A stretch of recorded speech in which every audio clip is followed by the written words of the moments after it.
बिस्मिल्लाहिर्रहमानिर्रहीम। अस्सलाम वालेकुम। मैं सैयद इमरान शफ़क़त आपकी खिदमत में हाज़िर हूँ। कल एक मुलाकात हुई है मुस्लिम लीग नून के एक वफ़द ने लाहौर में बिलावल भुट्टो ज़रदारी से मुलाकात की और वफ़द जो था वो मुस्लिम लीग नून का मुश्तमिल था ख़ाया साद रफ़ीक, एहसन इकबाल और अयाज सादिक जो साबिक़ स्पीकर कौमी असम्बली हैं, और उधर से जो थे वो बिलावल भुट्टो का जो साथ दे रहे थे कमर ज़मान, कायरा, चौधरी मंजूर और हसन मुर्तज़ा, ये लोग थे। और तय ये पाया है कि जी के मतलब तय क्या पाया है, एक यूँ समझे कि एक जो ट्रक की बत्ती के पीछे लगा दिया और कि जी के अब APC बुलाई जाएगी क्योंकि हुकूमत मजमूई तौर पर नाकाम हो चुकी है, इंतकामी कार्रवाइयाँ जारी हैं, इस तरह की ब्ला ब्ला ब्ला ये वाली चीज़ें हुई। उनके नज़दीक सबसे बड़ा जो मसला है इस हुकूमत की नाकामी का, जिसको वो नाकामी करार दे रहे हैं, वो गालबन सिर्फ ये है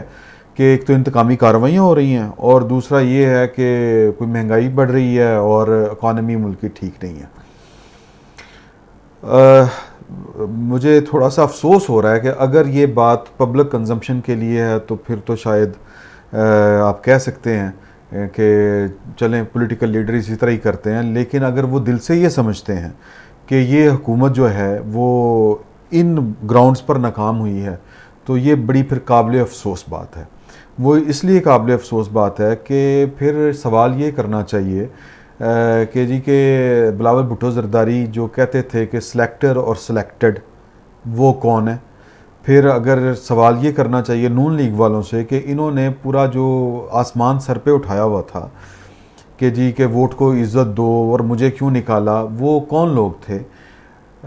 यानी मैं इस बात को और सादा कर देता हूँ।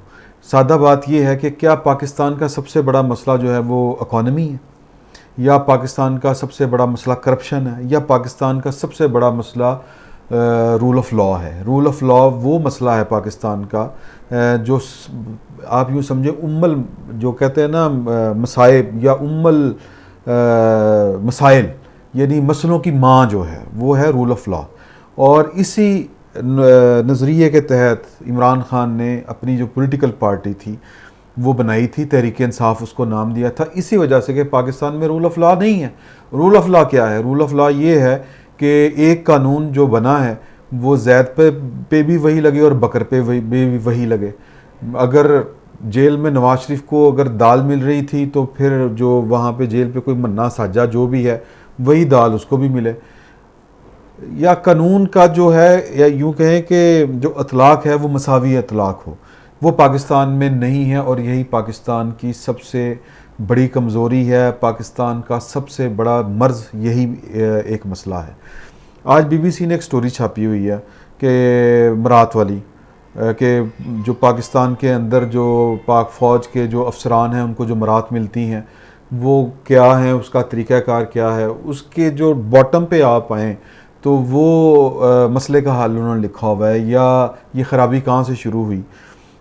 वो उन्होंने लिखा है कि जी कि एक ब्रिगेडियर साहब थे, उन्होंने जनरल ग्रेसी को ख़त लिखा कि जी मुझे एक जो है प्लॉट दे दें। तो जनरल ग्रेसी ने जवाब दिया कि आपको किस कानून के तहत प्लॉट दें। बाद में ये जो ब्रिगेडियर है ये जनरल बना, फिर पाकिस्तान का आर्मी चीफ बना और उसके बाद फील्ड मार्शल भी बना, अयूब ख़ान इनका नाम था। और उन्होंने कानून के अंदर या कानून को यूँ मॉडिफाई किया कि कानून का जिसको आप कहते हैं गलत इस्तेमाल, कि आप उन्होंने एक पूरे के पूरे अदारे को जो है वो प्लॉट हंगर एक अदारा बना दिया। यानी एक कह लें आपके जो हिर्सो हवस का जो लालच है उसमें मुब्तला कर दिया और फिर यहाँ से ख़राबियाँ शुरू हो गई। ये कल का जो फ़ैसला है सुप्रीम कोर्ट का, उसमें पाकिस्तान का जो असल मुकदमा है वो 2 रुकनी बेंच जस्टिस मकबूल बाकर और जस्टिस मज़हर आलम मियाँ खेल ने जो 87 पेजेस की जजमेंट दी है, उसमें पाकिस्तान का जो मुकदमा है वो उन्होंने खोल के रख दिया है। वो कहते हैं कि मुल्क में, ये मैं पढ़ के सुनाता हूँ आपको, आइन और कानून की बालादस्ती की कोशिशों को पूरी कुव्वत से दबाया गया। मुसलसल गैर आइनी मुदाखलत, गैर जमहूरी कुव्वतों की ताकत की हवस, कब्ज़े का लालच, आइनी और जमहूरी असूलों की नफ़ी बनाया गया। नैब कानून वफादारी तब्दील कराने, सियासी जमातों को तोड़ने, मुखालफिन का बाजू मरोड़ने और सियासी मुखालफिन को सबक सिखाने के लिए इस्तेमाल किया गया।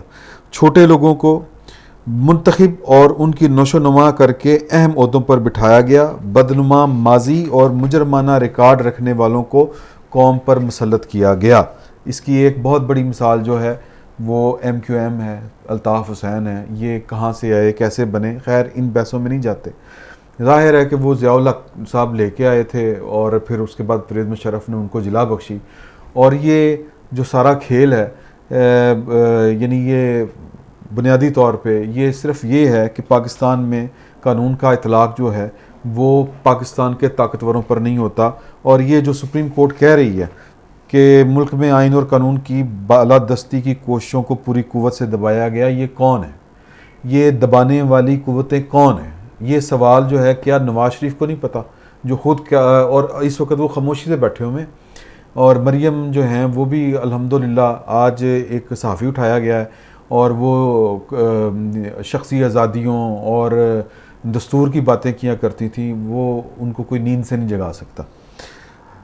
फिर ये कहा गया जी कि नैब जो है ये सुप्रीम कोर्ट के फ़ैसले में इसका किरदार बुरी तरह कौम के सामने आ चुका है।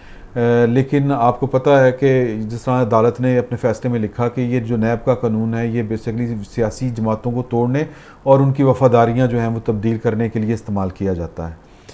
ये नैब 1997 में बुनियादी तौर पे बनी थी, लेकिन ये कोई पहला कानून नहीं था पाकिस्तान में जो सियासतदानों के ख़िलाफ़ लाया गया। इसके पहले एबडो पराडो पता नहीं कौन कौन से कानून अयूब खान साहब भी लेके आए थे।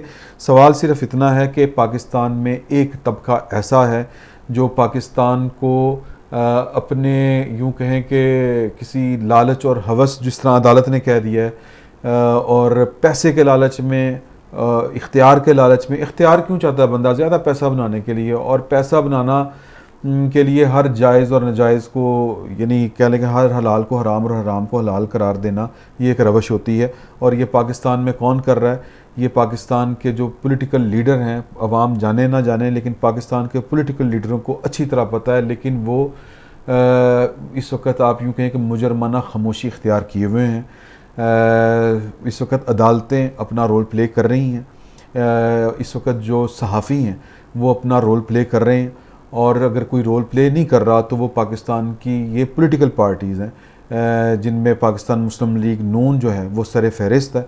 और उसके बाद जो है पीपल्स पार्टी के पास एक लैम एक्सक्यूज़ है कि जी हमने अपने ख़ानदान के इतने लोग मरवा लिए हैं, हम इस्टेब्लिशमेंट के ख़िलाफ़ बोल बोल के थक चुके हैं, अब मज़ीद हम अपने बच्चे नहीं मरवा सकते।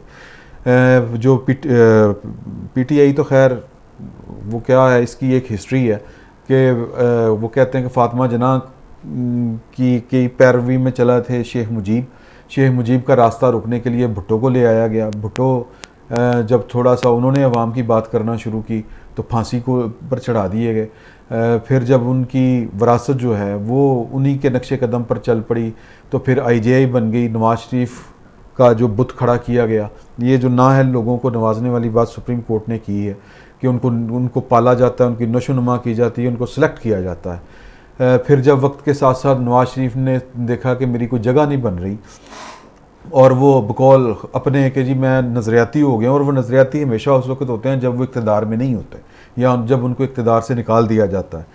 तो फिर उनको जो मुंतखब करने वाले हैं या जो नैब बनाने वाले हैं, जो सियासतदानों का एहतसाब करने वाले हैं, ये उन्होंने फिर एक यूँ समझें कि नवाज शरीफ के बाद एक और बुत खड़ा कर दिया इमरान खान का। और इमरान खान जो है वो डिलीवर नहीं कर सकते। ज़ाहिर है इमरान खान ने जिस तरह करके जद्दोजहद की, जिस तरह की वो बातें किया करते थे, वो यूट्यूब पे पड़ी हुई हैं। आइन की बालादस्ती, कानून की बालादस्ती, अब आप उनके मुंह से कभी नहीं सुनेंगे। ना साहिवाल के केस में आप उनके मुंह से सुनेंगे। PTM के साथ वो जलसे किया करते थे, PTM के लोगों को उन्होंने इलेक्शनों में सपोर्ट किया। लेकिन इस वक्त वो PTM की हमायत में कि सिर्फ इतनी बात करना कि इनके साथ जो है वो कानून और आइन के तहत जो है वो डील कर लिया जाए, वो बात नहीं करेंगे। वो अगर कोई कानून और इंसाफ की बात करने वाला कोई जज है वो उसके ख़िलाफ़ रेफरेंस लाने में पेश होंगे। तो लिहाजा जो नशोनुमा करने वाले हैं, अपनी मर्ज़ी के सियासतदान लाने वाले, और अदालत ने तो लिखा कि छोटे कद के लोग, छोटे लोगों को तो किसी दौर में नवाज शरीफ भी छोटे थे, अब वो समझते हैं कि जी कि वो बड़े हो गए। बड़े बूढ़े वो कोई नहीं हुए, अगर बड़े हो गए होते तो वो जो उन्होंने बिल में हमायत की थी यू टर्न लेके, वो हमायत ना करते। जब इस पे सवाल उठा था कि जी के आर्मी एक्ट में आपने वोट क्यों दिया, तो ख्वाजा आसफ जो थे उस वक़्त मुस्लिम लीग नून के इमाम बने हुए थे, उन्होंने टीवी पे आका कि हमें रिवार्ड में क्या अवाम ने दिया। मतलब ये कि जब उन्होंने दो टोका कि जब नवाज शरीफ अस्पताल में थे तो 100 बंदा अस्पताल के बाहर इकट्ठा नहीं हुआ। तो क्या सवाल ये पैदा होता है कि तो क्या आप फिर जो हैं वो पाकिस्तान के जाबरों के साथ मिल गए अवाम को छोड़ के, कि अवाम का 100 बंदा आपके लिए नहीं आया। और ये गलत बात है। गलत बात इसलिए है कि जब नवाज शरीफ 18 जुलाई को गालबन या 13 जुलाई को जेल जाने के लिए अपनी बेटी के साथ आए थे तो लोग तो सड़कों पे थे। अगर कोई नहीं पहुंच सका तो वो आपका मुस्लिम लीग नून का जो सदर है और नवाज शरीफ का भाई है वो एयरपोर्ट पे नहीं पहुंच सका था, लोग तो पहुंच गए थे।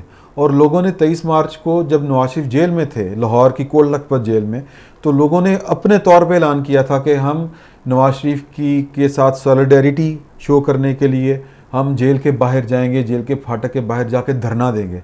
नवाज शरीफ ने खुद मना किया था।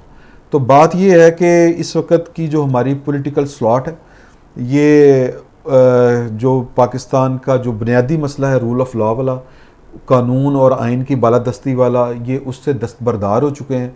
और ये बेसिकली छोटा बन के, निक्का बन के जो है वो रोल प्ले करना चाहते हैं। और वो कहते हैं कि जी कि ये जो निक्का आपने चूज़ किया था, जो ये इमरान खान, ये तो डिलीवर नहीं कर सका, हमें मौका दें, हम आपको डिलीवर करके दिखाएंगे।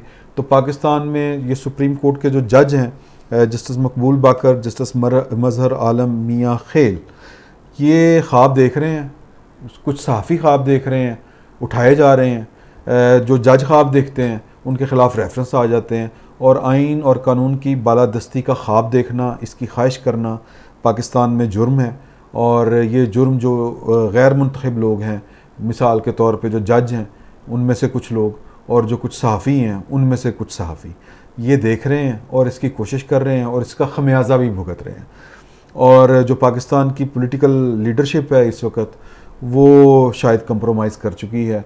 वो ना पाकिस्तान में आइन की बालादस्ती पे यकीन रखते हैं, ना वो पाकिस्तान में कानून की बालादस्ती पे यकीन रखते हैं। जमहूरियत उनके नज़दीक सिर्फ़ इतनी है कि जब वो बरसरे इक़्तिदार हों तो मुल्क में जमहूरियत होती है, जब वो इक़्तिदार से निकाल दिए जाएँ ठुड्डा मार के, तो तब यूँ कह लें फिर उनके नज़दीक जो होता है मुल्क में जमहूरियत नहीं होती। तो यही पाकिस्तान का अलमिया है और यही पाकिस्तान का मुकदमा है जो जस्टिस मकबूल बाकर और जस्टिस मजहर आलम मियाँ खेल ने अपने 87 सफ़ों पर मुश्तमिल फ़ैसले में लिख दिया है। अब अल्लाह जाने ये ख्वाब कब जो है वो किसी ताबीर को पहुँचेगा, या हम और हमारी आने वाली नस्लें यूं ही तारीक राहों में मारी जाती रहेंगी। बहुत बहुत शुक्रिया।